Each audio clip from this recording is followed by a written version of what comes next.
E hoje nós vamos ler Gênesis capítulo 19, continuando a nossa leitura do livro de Gênesis no Antigo Testamento. Vamos orar? Deus, te agradecemos por mais esse dia, por cuidar de nós, por suprir as nossas necessidades. Pedimos nesse momento que o Senhor cuide do nosso coração, do nosso entendimento, nos ajude a compreender a Tua Palavra e a crescer espiritualmente. Em nome de Jesus, amém. Gênesis capítulo 19, versículo 1. Os dois anjos chegaram a Sodoma ao anoitecer, e Ló estava sentado à porta da cidade. Quando os avistou, levantou-se e foi recebê-los. Prostrou-se com o rosto em terra e disse: Meus senhores, por favor, acompanhem-me à casa do seu servo. Lá poderão lavar os pés, passar a noite e pela manhã seguir caminho. Não, passaremos a noite na praça, responderam. Mas ele insistiu tanto com eles que, finalmente, o acompanharam e entraram em sua casa. Ló mandou preparar-lhes uma refeição e assar pão sem fermento, e eles comeram.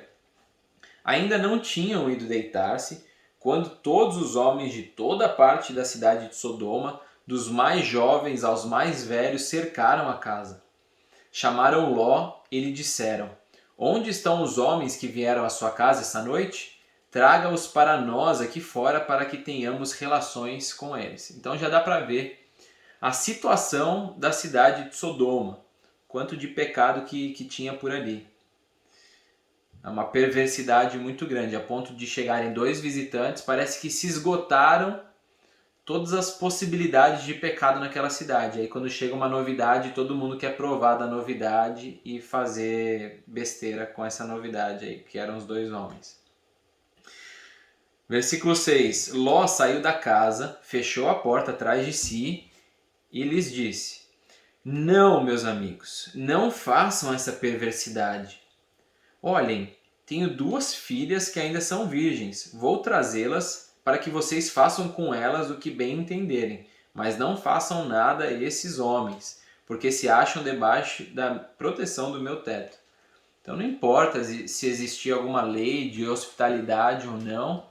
O que Ló tinha que fazer ali era proteger, lógico, as pessoas que estavam na casa dele, se hospedando, mas é claro, proteger também a sua família. Como assim entregar as suas filhas? Que atitude foi essa? Versículo 9. Sai da frente, gritaram. E disseram: Esse homem chegou aqui como estrangeiro e agora quer ser o juiz. Faremos a você pior do que a eles. Então empurraram Ló com violência e avançaram para arrombar a porta. Então dá para ver por esse versículo que Ló não tinha lá muita moral na cidade. Parece que foi a primeira vez que ele tentou dar uma de pessoa santa, uma pessoa que se afasta do pecado. Parece que essa atitude para o pessoal ali era uma atitude diferente daquilo que Ló vivia. Talvez ele era uma pessoa muito legal, mas que não se posicionava. Versículo 10. Nisso, os dois visitantes agarraram Ló, puxando-no para dentro e fecharam a porta. Depois feriram de cegueira os homens que estavam à porta da casa, dos mais jovens aos mais velhos, de maneira que não conseguiam encontrar a porta. Então, tranquilidade, agora mais silêncio para eles. Os dois homens perguntaram a Ló: Você tem mais alguém na cidade, genros, filhos ou filhas, ou qualquer outro parente? Tire-os daqui, porque estamos para destruir este lugar. As acusações feitas ao Senhor contra esse povo são tantas que ele nos enviou para destruir a cidade. Então a gente vê no capítulo anterior Abraão insistindo com Deus para que se tivesse 50 justos não destruísse a cidade. Lembra? Os números foram baixando até chegar a 10 e pelo que a gente está vendo nesse versículo, não foram encontradas 10 pessoas justas na cidade. Versículo 14. Então Ló foi falar com seus genros, os quais iam casar-se com suas filhas, e lhes disse: Saiam imediatamente deste lugar, porque o Senhor está para destruir a cidade. Mas pensaram que ele estava brincando. Olha só que curioso, ele tenta falar com os genros sobre pecado e a consequência do pecado, o juízo de Deus sobre o pecado, e os genros não entendem, acham que ele está brincando. De repente foi a primeira vez que a palavra pecado ou a gravidade do pecado foi introduzida naquele núcleo familiar. Então não era só fora da sua casa que Ló não tinha muita moral, mas dentro do seu núcleo familiar, parece que quando ele falava sobre pecado, o juízo de Deus, ele também não tinha muita moral.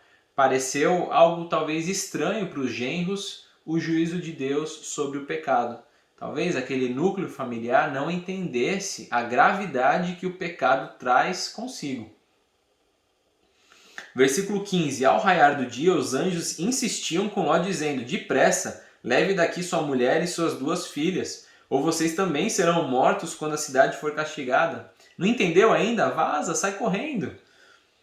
Olha só o versículo 16, que impressionante. Tendo ele hesitado, os homens agarraram pela mão, como também a mulher e as 2 filhas, e os tiraram dali à força, e os deixaram fora da cidade, porque o Senhor teve misericórdia deles. Então, é engraçado que ele tenta falar para os genros, saiam daqui imediatamente, porque Deus vai destruir por causa do pecado.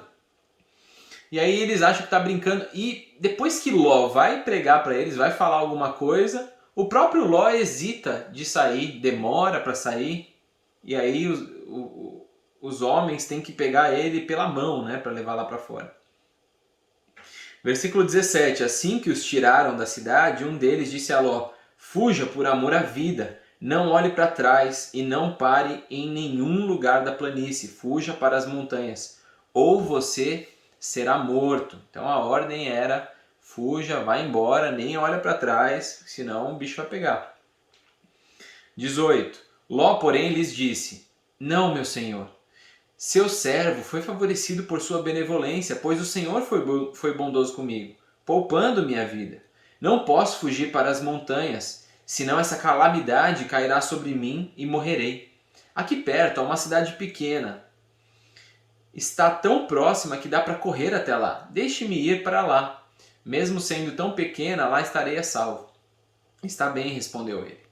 Também lhe atenderei este pedido, não destruirei a cidade da qual você fala. Fuja depressa, porque nada poderei fazer enquanto você não chegar lá. Por isso a cidade foi chamada Zoar, que quer dizer pequena. Quando Ló chegou a Zoar, o sol já havia nascido sobre a terra. Então o Senhor, o próprio Senhor, fez chover fogo do céu e enxofre sobre Sodoma e Gomorra. Assim ele destruiu aquelas cidades e toda a planície, com todos os habitantes das cidades e a vegetação. Se a gente for um pouco para o lado do cientificismo bíblico, a gente pode ver, pode estudar talvez na história e entender que nessa época um vulcão entrou em erupção e destruiu essas 2 cidades. Deus pode muito bem utilizar-se das leis físicas, dos fenômenos naturais, para exercer o seu juízo, a sua ordem, os seus desígnios. Versículo 26. Mas a mulher de Ló olhou para trás e se transformou numa coluna de sal. A gente não sabe exatamente o que significa esse olhou para trás. Dizem que no hebraico original é demorou-se. A gente pode ver um pouco mais de detalhes sobre esse olhou para trás em Lucas capítulo 17, onde o próprio Jesus vai utilizar a mulher de Ló como um exemplo. Mas a questão é, Deus conhecia o coração da mulher de Ló. E por ela ter tido essa atitude errada,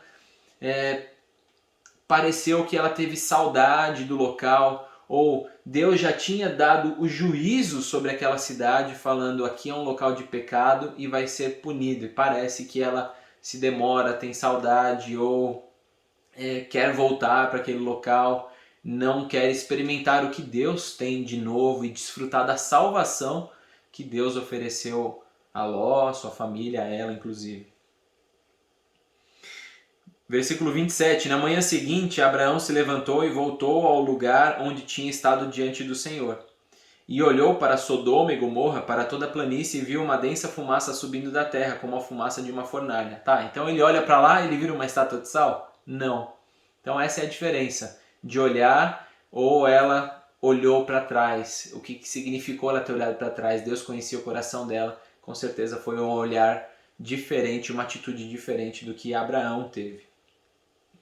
Versículo 29. Quando Deus arrasou as cidades da planície, lembrou-se de Abraão e tirou Ló do meio da catástrofe, que destruiu as cidades onde Ló vivia. Versículo 30. Ló partiu de Zoar com as suas 2 filhas e passou a viver nas montanhas, porque tinha medo de permanecer em Zoar. Ele e suas 2 filhas ficaram morando numa caverna. Um dia, a filha mais velha disse à mais jovem: Nosso pai já está velho, e não há homens nas redondezas que nos possuam segundo o costume de toda a terra. Vamos dar vinho ao nosso pai e então nos deitaremos com ele para preservar a sua linhagem. Olha só que motivo nobre. Vamos preservar a linhagem do nosso pai? Vamos. Como? Oferecendo os nossos corpos, e nós somos filhas dele. Que ideinha de jirico, né? Então, essa questão de os fins justificam os meios, isso não cola na Bíblia. Com Deus, os fins não justificam os meios. Se o fim é um fim bom, é uma intenção boa, para você chegar lá, você tem que ter meios bons, meios que não vão fazer você negociar os seus valores ou ir contra a santidade de Deus. Versículo 33. Naquela noite deram vinho ao pai, e a filha mais velha entrou e se deitou com ele. E ele não percebeu quando ela se deitou, nem quando se levantou. Novamente, vamos falar sobre a bebida. Não é proibido na Bíblia, em nenhum local falando, olha, que beber é pecado. Mas a gente vê muita coisa ruim acontecendo quando há o excesso de álcool no sangue. Tome cuidado, é um negócio perigoso. Versículo 34. No dia seguinte, a filha mais velha disse à mais nova: Ontem à noite deitei-me com meu pai. Vamos dar-lhe vinho também essa noite, e você se deitará com ele, para que preservemos a linhagem do nosso pai. Novamente, citando o bom motivo. Então, outra vez deram vinho ao pai naquela noite, e a mais nova foi e se deitou com ele. E ele não percebeu quando ela se deitou, nem quando se levantou. Versículo 36. Assim as 2 filhas de Ló engravidaram do próprio pai. A mais velha teve um filho e deu-lhe o nome de Moabe. Este é o pai dos Moabitas de hoje. A mais nova também teve um filho e deu-lhe o nome de Ben-Ami. Este é o pai dos Amonitas de hoje. E a gente vai ver mais pra frente que Moabitas e Amonitas se tornaram inimigos do povo de Israel. E a reflexão que eu gostaria de trazer no dia de hoje é justamente sobre essa atitude de Ló, de pregar uma coisa para os genros e logo depois ele próprio relutar e duvidar da própria pregação. Parece que Ló ele não vivia aquilo que ele tentou pregar. E talvez seja esse o motivo pelo qual o pessoal achou que ele estava brincando e não estava falando sério de jeito nenhum. Sabe o que tem acontecido nos nossos dias? Muita gente tem pregado muita coisa, mas não tem vivido. E vão se passando os dias e o nome de Cristo vai sendo envergonhado e a fé vai sendo zombada por muita gente. Porque muita gente olha para um cristão que não vive o que prega e fala: qual que é a minha diferença para ele? Só o discurso. Então, se é para ter um discurso dele ainda ser hipócrita e não viver isso, eu prefiro viver a minha vida. A Bíblia nos chama para sermos sal e luz da terra, fazermos a diferença. Que nós sejamos esses que vivem o que pregam. Que Deus nos abençoe e nos ajude a ter uma vida consistente, uma vida inteira, uma vida íntegra. Vamos orar? Deus, nós te agradecemos porque o Senhor é forte, poderoso. Te agradecemos porque o Senhor tem cuidado de nós. Te agradecemos porque podemos ler na Tua Palavra exemplos bons e exemplos ruins e nós podemos aprender com todos eles. Pedimos que nós possamos ser pessoas íntegras, pessoas inteiras, pessoas que vivem com o Senhor, têm um relacionamento contigo e que pregam disso, que a nossa pregação e a nossa fala nada mais seja do que simplesmente externar aquilo que nós estamos vivendo e não que seja algo externo que venha e a gente simplesmente fale. Que nós possamos viver essa diferença, primeiro, para depois sermos a diferença na vida das pessoas. Em nome de Jesus, amém. Deus te abençoe e até amanhã, Gênesis capítulo 20.